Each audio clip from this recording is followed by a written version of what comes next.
হ্যাঁ বলুন। সন্দীপ রায়ের নামে একটা চিঠি আছে। হ্যাঁ দাঁড়ান। বাবু, এই বাবু। কি হয়েছে? এই দেখ, তোর নামে একটা চিঠি আছে, তাড়াতাড়ি আয়। হ্যাঁ বলো, কি বলছো? তোর নামে একটা চিঠি আছে। এই নিন, এইখানে একটা সই করে দিন।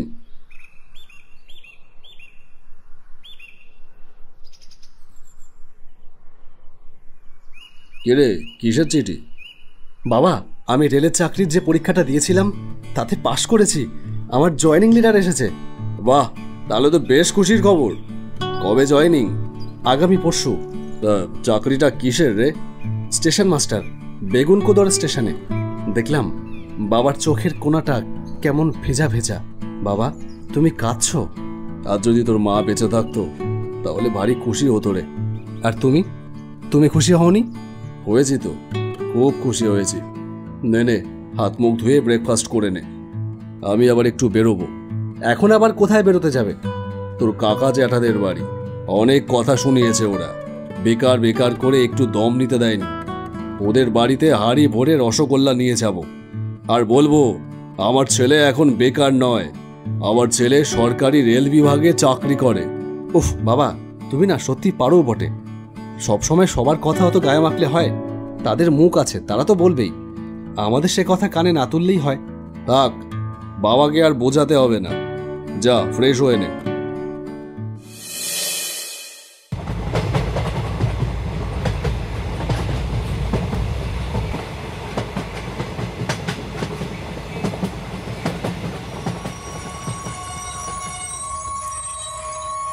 বেগুনকোদো রেল স্টেশনে যখন নামলাম তখন বিকেল।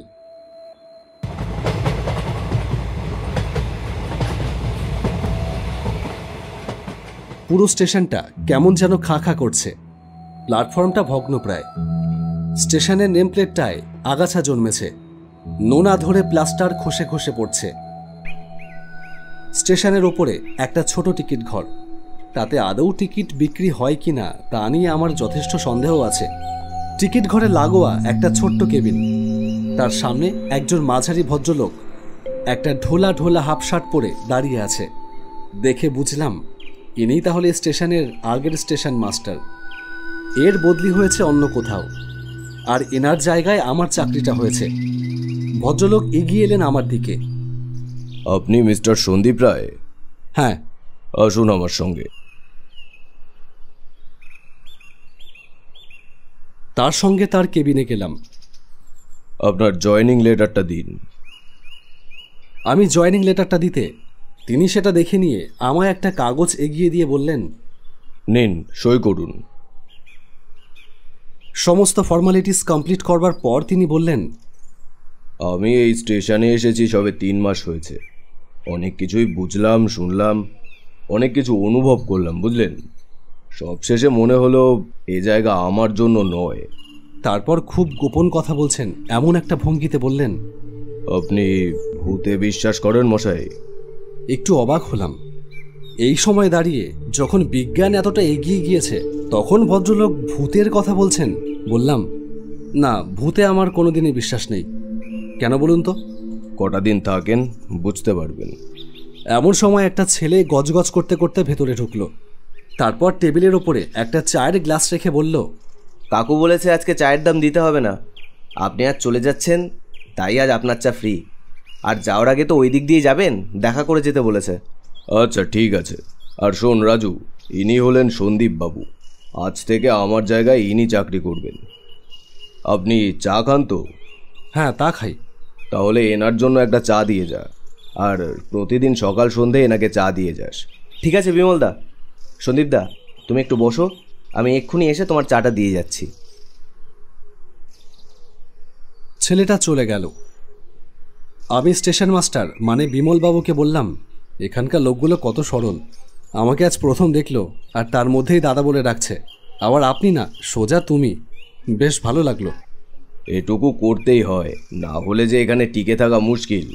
যাই হোক, আপনার সারাদিন এই ঘরেই ডিউটি। আমি তো একটু পরেই বেরিয়ে যাব, রাতে এখানেই ঘুমিয়ে পড়তে পারেন, অথবা স্টেশনের পেছনে সরকারি কোয়ার্টার আছে, এই হলো কোয়ার্টারের চাবি। আর একটু দেখে শুনে সাবধানে থাকবেন মশাই।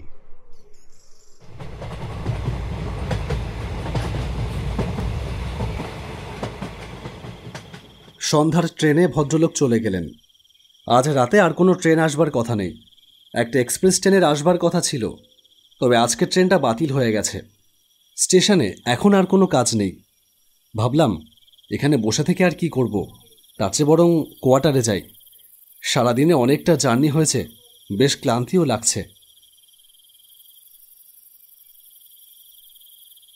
কোয়ার্টারটা ছোট, ভেতরে একটা টেবিল, একটা কাঠের টুল আর একটা চৌকি মতো খাট, একা থাকবার পক্ষে যথেষ্ট।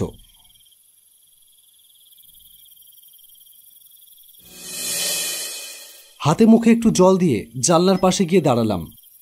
জানলা দিয়ে স্টেশনের পাশের কিছু অংশ দেখা যায়। অন্ধকার বেশ গাঢ়, আকাশে চাঁদ দেখা যাচ্ছে না। অমাবস্যার রাত, বেশ ঠান্ডা একটা হাওয়া বইছে। জানলা দিয়ে তা যেন আমাকে ছুঁয়ে যাচ্ছে। চারপাশ নিশুতি, নিঃশব্দ। রাত কটা হবে এখন?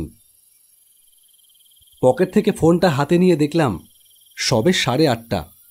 বাবাকে একটা ফোন করতে হবে। হ্যালো বাবা।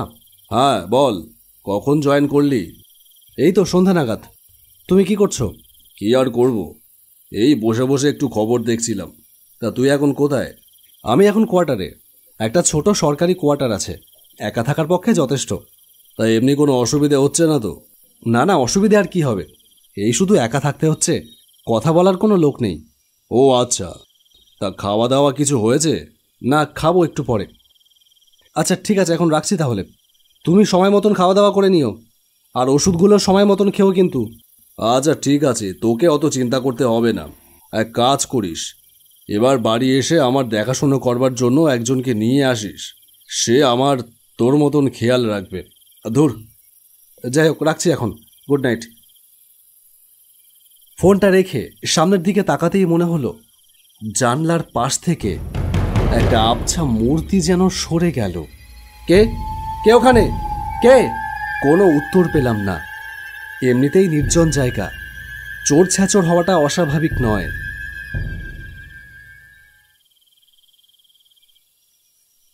কোয়ার্টারের বাইরে বেরিয়ে এলাম। না, কেউ নেই।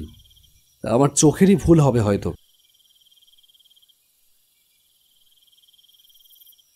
কোয়ার্টারের ভেতরে এসে রাতের খাবার খেয়ে ঘুমিয়ে পড়লাম।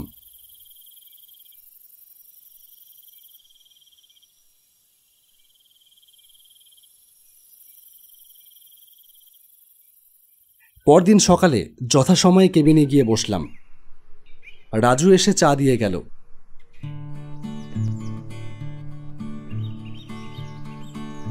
বলল সন্ধ্যার সময় চা দিতে এসে একেবারে টাকাটা নিয়ে যাবে। স্টেশনে সারাদিনে বিশেষ কোনো ট্রেন দাঁড়ায় না, মাত্র 2টো ট্রেন থামে, একটা সকালে আর একটা সন্ধ্যার পর। এছাড়া 3টে এক্সপ্রেস ট্রেন চলে। এই গ্রামটা বেশ ছোট, তাই স্টেশনে তেমন কোনো লোক দেখা যায় না। মাঝে মধ্যে ট্রেন থেকে 2-1জন প্যাসেঞ্জার নামে, তারা প্রায় ছুটতে ছুটতে প্ল্যাটফর্ম থেকে বেরিয়ে যায়।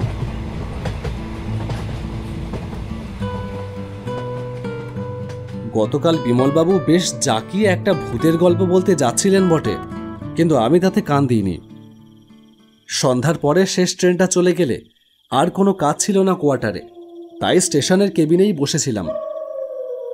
ভাবলাম রাতের এক্সপ্রেসটা চলে গেলে তারপর না হয় যাব। দূরে কোথায় শিয়াল ডাকছে, ঠিক যেন কোনো মেয়ে মানুষ চিৎকার করছে। হঠাৎ কানে এলো কেউ যেন ফিস ফিস করে কিছু কথা বলছে। আমার শরীরটা ক্রমশ ভারী হয়ে আসছে। ভূতে বিশ্বাস নেই, তবে এই নির্জন জায়গায় একা একা আছি, গাটা ছমছম করে উঠল। আর ঠিক তখনই শুনতে পেলাম ট্রেনের হুইসেল। রাতের এক্সপ্রেসটা আসছে। বাইরে যেতে হবে সিগন্যাল দিয়ে, কিন্তু আমি যেন আমার চেয়ার থেকে উঠতেই পারছি না। ট্রেনটা রুদ্ধশ্বাসে প্ল্যাটফর্মে ঢুকলো, আর তখনই দেখলাম প্ল্যাটফর্মের ওপর দিয়ে একটা মেয়ে যেন ট্রেনের থেকেও দ্বিগুণ গতিতে দৌড়ে গেল। কেবিনের দরজা দিয়ে ক্ষণিকের জন্য মেয়েটাকে দেখলাম। ট্রেনটা চলে যেতে প্ল্যাটফর্মের বাইরে এলাম। চারিদিকে তাকিয়ে দেখলাম কেউ কোথাও নেই। কোথায় গেল সেই মেয়েটা? ও কি আদৌ কোনো মানুষ? না, মানুষের পক্ষে ওভাবে হাওয়ার গতিতে দৌড়ানো কখনোই সম্ভব না। কিসের যেন একটা আবছা শব্দ কানে আসছে। শেয়ালের ডাক নাকি? শব্দটা ধীরে ধীরে স্পষ্ট হলো। বুঝলাম, না, এ শেয়ালের ডাক নয়, এটা একটা কান্নার সুর। কোথাও কোনো মহিলা যেন কাঁদছে, তবে সুর যেন পার্থিব নয়। সুরের উৎসের উদ্দেশ্যে পা বাড়ালাম।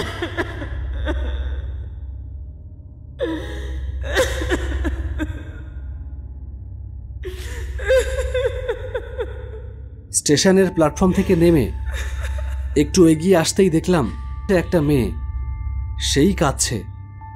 হঠাৎ সেই কান্নার সুর এবার থেমে গেল। তার বদলে ভেসে এলো একটা হাড়হীন করা হাসি। আমি আর সেখানে দাঁড়িয়ে থাকাটা উচিত বলে মনে করলাম না। দৌড় লাগালাম আমার কোয়ার্টারের দিকে।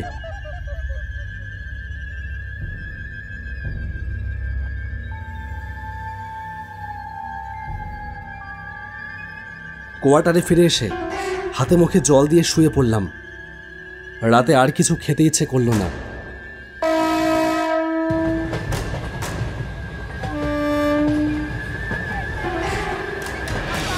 সরে যান, সরে যান, ট্রেন আসছে, সরে যান।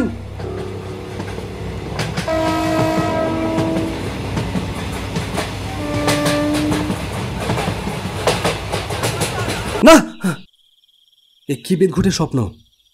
সারা রাত আর ঘুম এলো না। কোয়ার্টারে পায়চারি করে কাটিয়ে দিলাম। ভোরের দিকে একটু ঘুমিয়ে পড়েছিলাম। সকালে কেবিনে যেতে একটু দেরি হয়ে গেল। রাজু আমাকে অনেক দেরি করে চা দিয়ে গেল।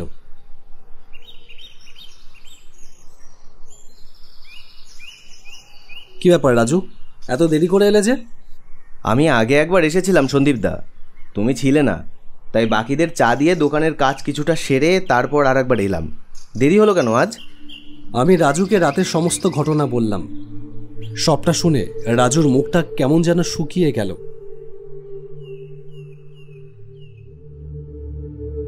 এই স্টেশন ভালো না সন্দীপদা। তোমার আগে অনেক স্টেশন মাস্টার এসেছে, কিন্তু কেউ টিকতে পারেনি। কি আছে এই স্টেশনে? কাকুর মুখে এই কাহিনী শোনা। স্বাধীনতার পর এই বেগুনকোদরে কোনো স্টেশন ছিল না। সবচেয়ে কাছের স্টেশন ছিল এখান থেকে প্রায় 25-30 কিলোমিটার দূরে। তাই এখানকার সবাই মিলে সরকারের কাছে আবেদন জানায় একটা রেল স্টেশন করে দেওয়ার জন্য। সরকার থেকে সেই আবেদন মঞ্জুর করা হয় এবং তারপর তৈরি হয় বেগুনকোদর স্টেশন। সারাদিনে প্রায় অনেকগুলো ট্রেন যাতায়াত করতো এই স্টেশনে। একটা জনবহুল স্টেশন ছিল এই বেগুনকোদর। বছর চারেক পরে এক স্টেশন মাস্টারের এখানে পোস্টিং হয়। সে তার স্ত্রীকে নিয়ে সরকারি কোয়ার্টারেই থাকতো।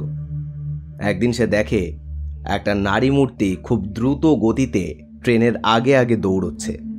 প্রথমে সে ভেবেছিল চোখের ভুল, কিন্তু প্রতিদিন একই ঘটনা দেখার পর সে ভয় পেয়ে যায়। সরকারি রেল দপ্তরে সে কথা জানানো হলেও তারা তা বিশ্বাস করে না। এরপর একদিন রেল কোয়ার্টার থেকে সেই স্টেশন মাস্টার ও তার স্ত্রীর মৃতদেহ উদ্ধার হয়। কিভাবে তারা মারা গেল তা জানা যায়নি। তারপর অনেক রেলকর্মী এখানে চাকরি নিয়ে আসে। তারাও কেউ টিকতে পারেনি।